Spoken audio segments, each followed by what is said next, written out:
Hi, we are making a painting today, and I thought we would start with gouache. Gouache is opaque watercolor, and it's having kind of a moment in the art world that every Instagram influencer seems to be offering some sort of subscription education in gouache. So here you get it from me for free.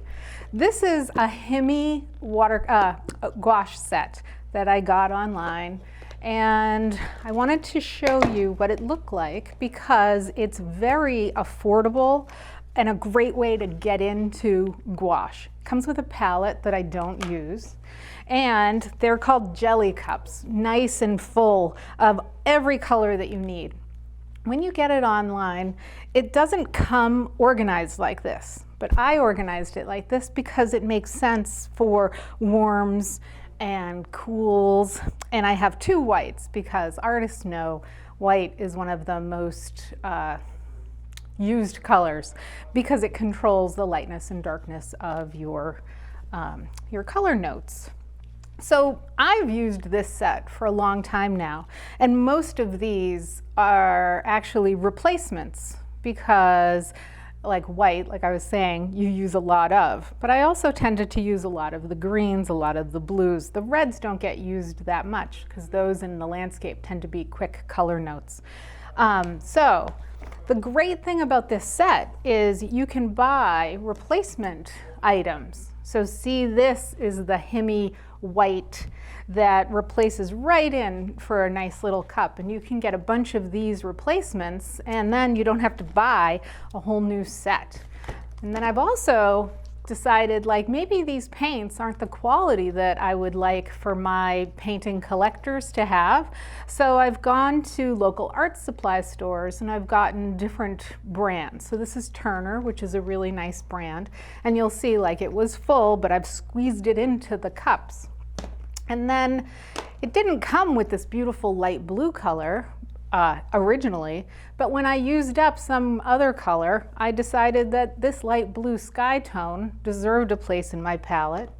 And then when I was getting ready for this show, I went to Blick in Boston with my daughter, and I got some expensive whole bean gouache, which is really beautiful. And it comes in any sort of color note you wanted. And so I got this kind of funky, beautiful green. And it's kind of a little treat when I use up a color to decide what addition or subtraction might I want to make from my palette. You know, white is used enough that I even bought this huge jar of white because, like I was saying, we use it a lot. So get online, buy this Himi, and you'll have everything you need to get started. It comes with some brushes. They're fine, but I have a lot of brushes, and I find that you don't need to spend a lot of money on brushes. In my collection here, I have like painting brushes, brushes from inexpensive art supply stores like Michael's, where I might buy a whole set in the kids craft section for $7.99. And if they get all used up like this, all the better to make those kinds of tree line edges where it hits the sky. So when you paint with gouache, opaque watercolor, you can paint on paper, and it doesn't have to be white. So I brought white, this tan color, and this gray. And we're used to painting on white, right? We're always given white. So I'm not going to use that today, but I'm going to use, I think, gray. And we'll see how it goes. I brought extra just in case I want to start something different or show something different, or if this isn't coming out well, because you know, I'm on camera, and so who knows what's going to happen.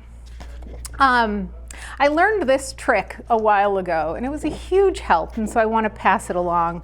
But I used to put the paper on the support and then tape all the way around. And then I would do this painting. Usually it was great if what happened next happened, which was I would take the tape off and I would rip the whole painting. And so what I want to do here is I tape the back of the piece And this is painter's tape in black. An artist that I was taking a workshop from years ago once chided me strongly because I was using the blue painter's tape. And he said, oh no, that influences your visual understanding of color. So I went and bought a lot of black. But you know, use whatever you have. Masking tape in its traditional kind of manila cream color would also work fine. So see how I tape the paper from the back and then I tape the tape, right? I'm not using as much tape and it's, you know, it's a little better. And I'm trying to see if it's straight. My easel's always crooked, but my little portable easel here has been with me through many travels in painting, and so it's sentimental to me. Today we're painting a marsh. The salt marsh is something that I love to paint. I just love to be in that shape. And in art history, the salt marsh, especially in Massachusetts, has a huge history of you know, of being somewhere that artists are called to. There's a beautiful marsh in like Rowley and Newbury that's the Great Salt Marsh of Massachusetts, and I have a bunch of references from there from all through the years. I love to paint from photos that aren't good because as an artist it's up to us to make it look more than what we see. I think because we have the camera, why do we need to make paintings that are just what the camera does? Maybe we can say more than the camera. And however we interpret that, it's up to us. And so this is my classic one.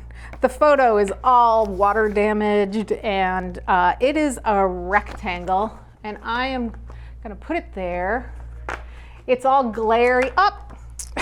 It's all glary and hard to see, but that doesn't matter because I know it enough, but also it's going to give me the information that I need.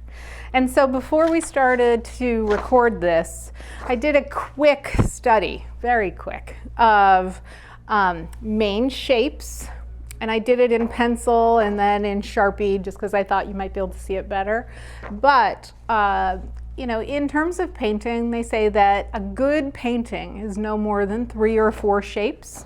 And so if you look at this, like, you know, there's millions of shapes, every line of grass, every tree, the different strata in the sky. However, to simplify, right, sky, ground, tree, kind of 3 shapes. But if we lump those together as one shape and that another, then it's 1, 2, 3, and 4. And so that's kind of what I was showing there.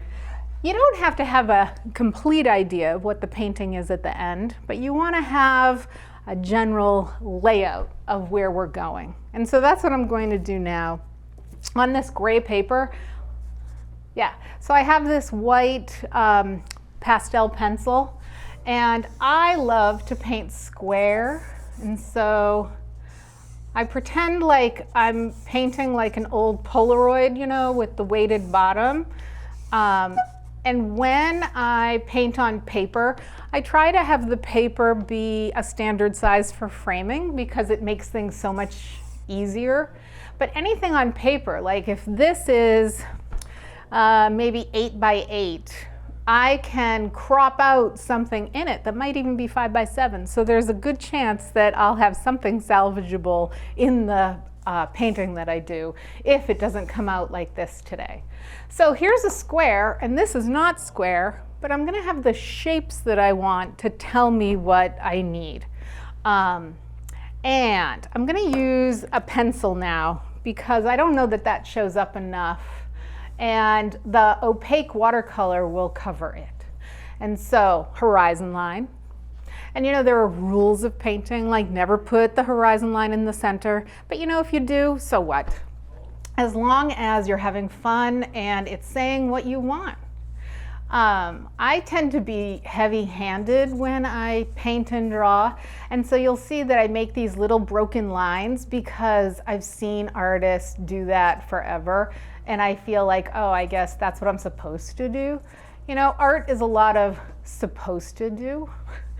So, right, that's my main tree. I call those tree bouquets, right? It's like a bunch of trees together, kind of telling that little story. And like I said, big shapes, right? So those are my darkest ones. There's a little bit back here. And the sky is a really pretty purpley color. We'll see where it ends up. So then there's some water in the back. This comes a long way. Some nice little tufts of grass. I've painted this a lot, and every time it comes out different. And sometimes I'm like, I'm gonna paint this so it's the nighttime. And sometimes I paint it that I want it to be sunset. And sometimes I just do it in a value study. And values are the lightness or darkness of a color. And they're what is the most important, I think, aspect of painting. So, value is so important that a really great workshop that I went to with David Lucier, he paints in southern Maine and all of New Hampshire. He gave me this value study that he had printed, and I love it because it's 1 through 9. 1 being white, 9 being just about black, and then all the colors in between. And so they say, like, color gets all the credit, but value does all the work. So if I do a painting in different colors, as long as the values match, then it's going to read as an appropriate painting, and as a believable painting. And this little tool I keep with me, and it's very helpful. All right, so I always have a rag. I don't use paper towels if I can help it, because I wash this and keep washing it. I used to go through so many paper towels that I felt like it wasn't environmentally friendly. All right, so I have a round brush, and I think I'm going to start with my darkest dark, so into here. And I have to decide what color I want those to be. Now, artists don't darken colors by choosing black into it. What we'll do is choose complementary colors. So I have some red and some green. And I've made this kind of beautiful, like Christmassy blue type green. And right now it's about the shapes. It's not about anything else. And there's a lot of respond as the painting goes. So I might want it to be darker, and so I did add just a little bit of black. So much of what I do when I paint is informed by my time in art school. I went to Mass Art and I loved it, but everyone has opinions, and I was told, like, never use black. And I think I was 10 years out of art school when I finally bought black to use, because I was like, oh no, you don't do that. So funny. We carry a lot of baggage from our teaching. So whenever I teach workshops, and I do a bunch, is I give a suggested painting list, and I allow for people to use what they want and colors that they think, and we'll see what happens, All right, so we have the trees. I've been painting this, like I said, for a long time. The edge where the trees and the sky meet are always a problem for me, and I laugh because I've been painting it, like I said, I might be 10, 20 years now, and still every time that I have to do the sky hitting the trees, I get stressed. You'd think I would have figured it out already. All right, so the next part I want to do is the lightest part, which is the sky. And I am going to start with that blue that I said that I added to my palette. And I have my little squirt bottle. I tend to squirt some, I didn't even say, I have this disposable palette. So I leave some little water drops on it just to kind of reconstitute the paint. This little palette of jelly cups will stay nicely reconstituted and luscious, but every once in a while I'll give it a spray, and I make sure to notice which colors might need more than others. It's like I was saying, some of them might be the original Himi brand, but some of the better quality artist materials tend to dry out a little bit more because they have like more pigment and less filler. So my sky color, this is straight from my palette. And so I'll make a note of it. Is it light enough where I am? It could be. So I'm going to try to get that in. My brush still has green on it, and that's okay because it'll make a cohesive painting. Right? So here we go.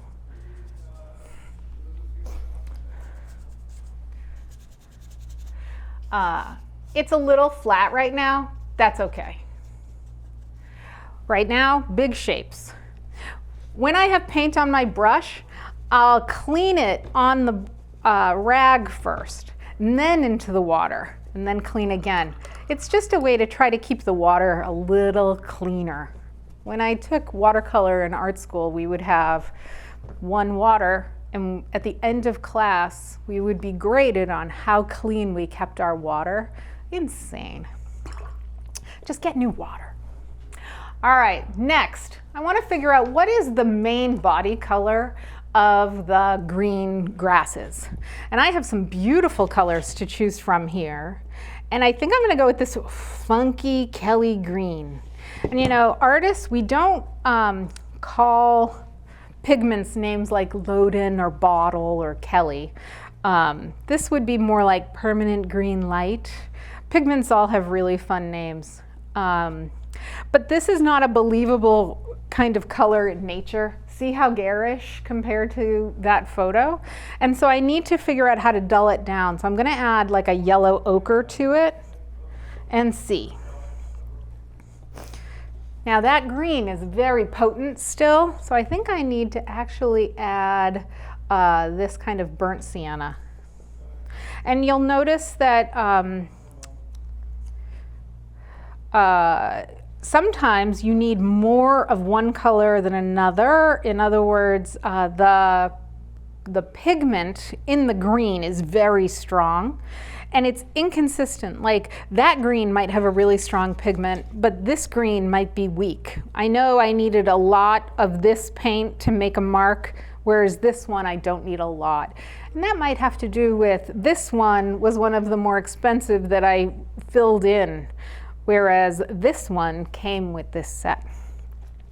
So anyway, painting is always about like asking questions and making decisions based on what you see, right? So I'm getting there a little bit more. I like that.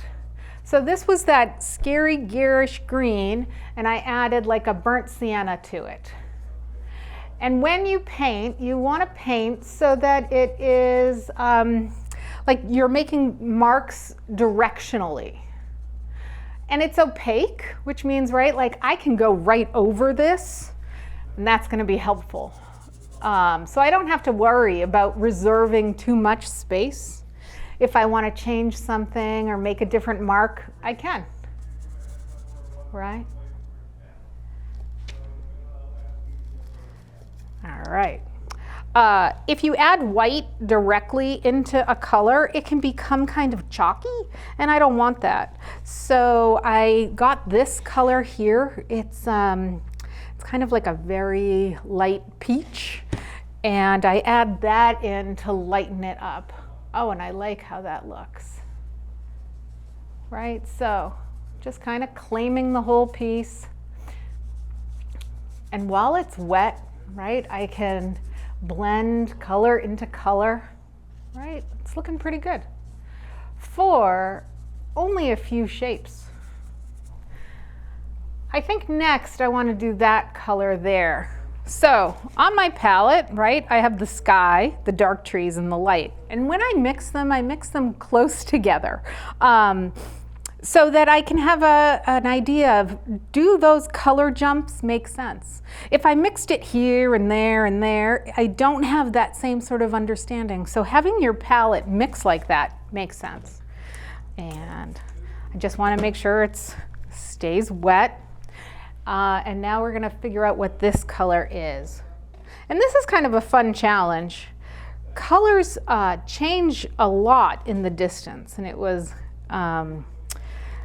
it's called atmospheric perspective. And the colors that leave in the distance are yellow first. So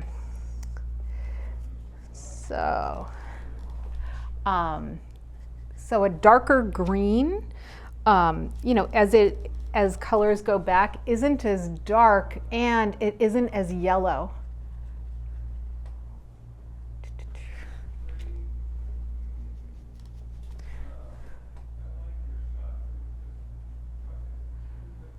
All right, so let's see. I might want that darker, and to darken it, I'm going to actually add this kind of maroon color and see how it goes. Oh, I like that. All right, next, I'm going to scoop up some green. You'll see that I'm not cleaning my brush all the time. I'm just very carefully lifting from the corner. So it makes gouache very friendly to use.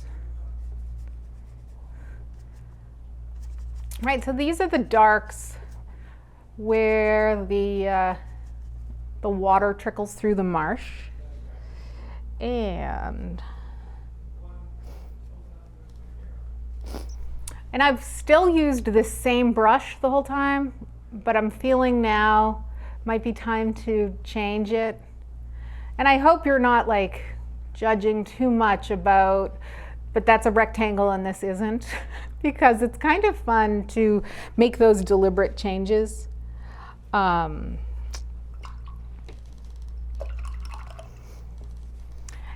like I said, there are certain things, do as I say, not as I do. Like I just took my dirty brush and went into the water. Sometimes it's hard to do what you're supposed to do, but I'll always talk about best practices. It doesn't mean that I'll always remember to do them. So there's a little bit of a green in front of these trees. And that same green kind of cuts through here as a like a bridge between darks and lights. And you don't want brushes that are too great, because you want to be able to use them kind of like you've seen your nursery school friends do, right? Like really get in there. That way you can have some beautiful edges. And edges are where color meets color or dark meets dark. All right, so clean the brush, give it a good clean. And so you'll see here on the palette, like all of the colors are kind of speaking to one another and being blended in through each other. All right, so now I'm going to refine. It's all refine, refine. What comes next? I want to add a little bit of interest in the back. And there is some, like some dead grasses, but we're not going to call them dead grasses. We're going to be like, maybe they're flowers, or like some hay. And so I'm dragging the brush across. This has kind of a funky name. In art school we were taught it's called scumbling. So scumbling along.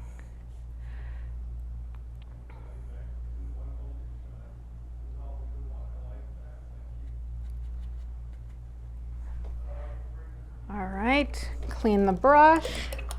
So I'll talk about this a lot, but whenever I see a thing I want to paint, I always envision the last parts, which are the little flourishes. And so We talk about making a painting is like making a cake, right? You can't put the little icing on the cake first. You have to gather the ingredients, mix them, bake it, then frost it, then finally the thing that you do is decorate. So I'd say right now we've already done quite a bit toward our cake. Now, it has the first layer of frosting, and now it might be time to do the decorations. And so I'm gonna think about that now. You wanna use a big brush for as much as you can, because otherwise you can get too picky, and we want it to feel loose and kind of joyful. And so that is what I am trying to capture.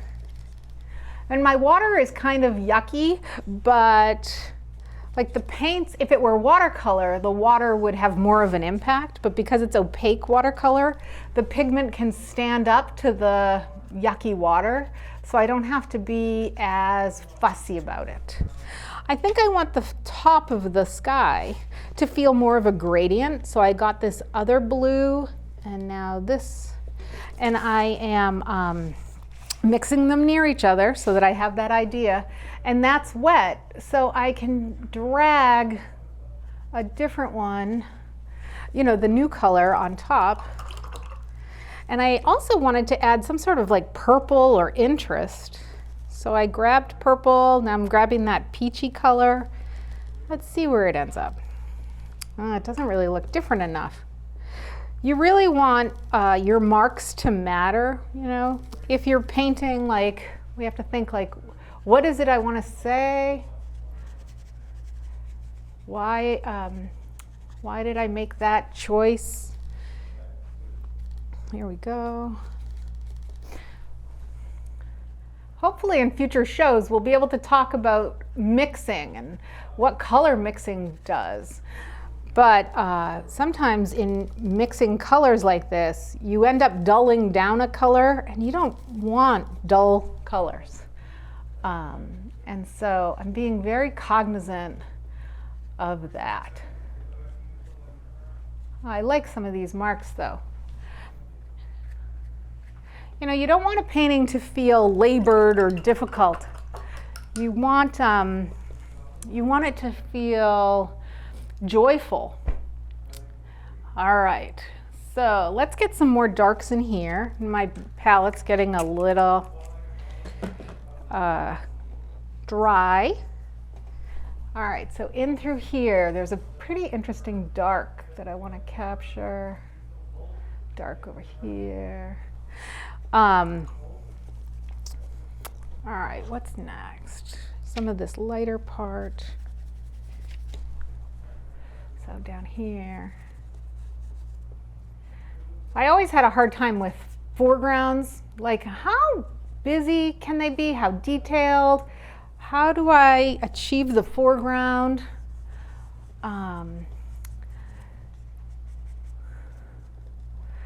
With interest, but not too fussy. And one day, someone whose work I really liked said, "Oh my God, Kim, you are the queen of the foreground." And I was like, oh my gosh, that's so funny. It was something that I always thought I struggled with. And here this person is saying that that's what they love about my work.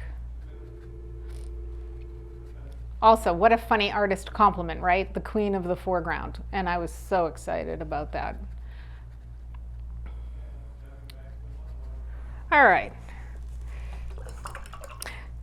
So when we hold the brush, you know, you want it to feel kind of like an extension of your arm, but not like a pencil. It's not a brush. It's not a pencil, it's a brush. All right. So I want to get some of the light in here. The light is a reflection on the water from the sky. So I'm back to my sky mixing area.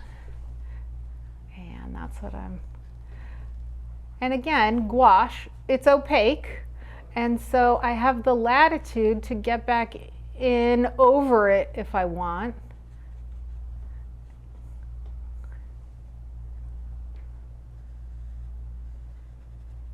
And this is actually, I'm painting sky. That's not water. All right, so we have a pretty decent marsh. I'm gonna step and look at it. Yeah. The joke is always, you should see what it looks like from across the street, right? Because with distance, it can always look better. So if I'm changing brushes, I want to make sure that that it's different enough, right? Like, so this one is called a rigger or a liner. The bristle is very long. And so with that, I'm going to be able to make lines that, that are going to evoke maybe the grasses or something longer with a little squiggle. And so back here, rings.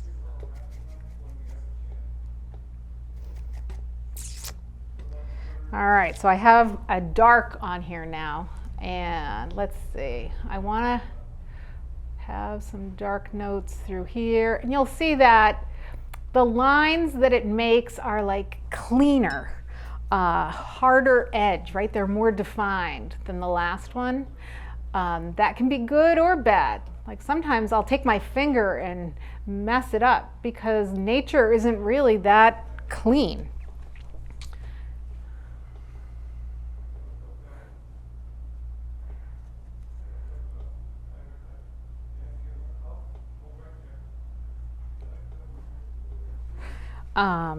While I have a fussy brush like this too, I have to be careful that I have this paint on my finger. I don't want to get that somewhere unintended.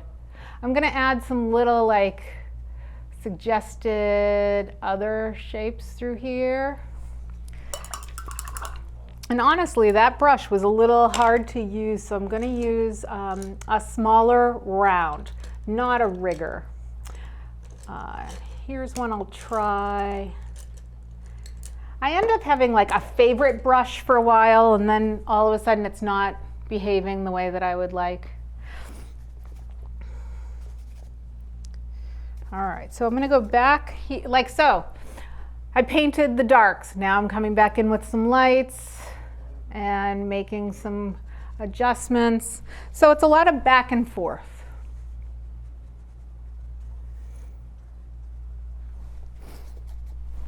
Some of the paint is still wet, so that's called wet into wet.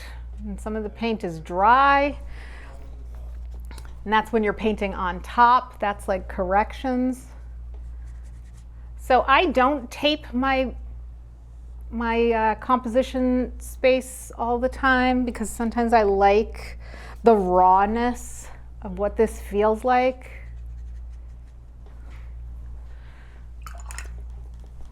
All right, I want to fix over here.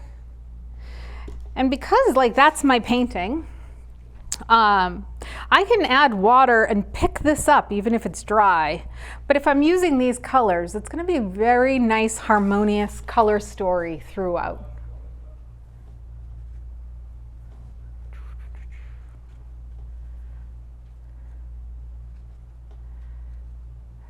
It's funny, after a painting session, it's like you're tired.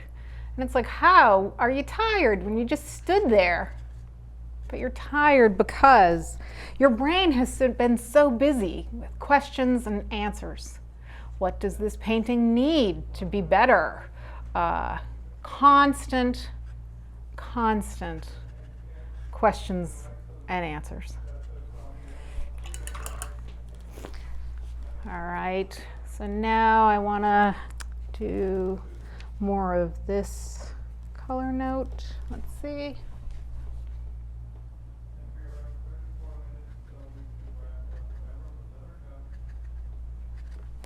All right, so we'll be finishing this up, right? And this is the moment where you're decorating the cake, right? It's the final bits. And so see this little pink. Pink and orange and green are great friends. And so I love to do some sort of like unexpected something at the end. And I do something with light value, and then something dark, right? So let's do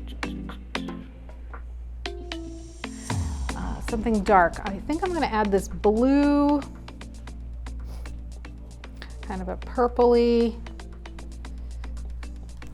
and I'm going to add that in here.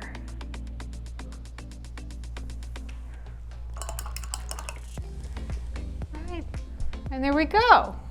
It's a happy marsh. And I've appreciated being able to show you how to do it.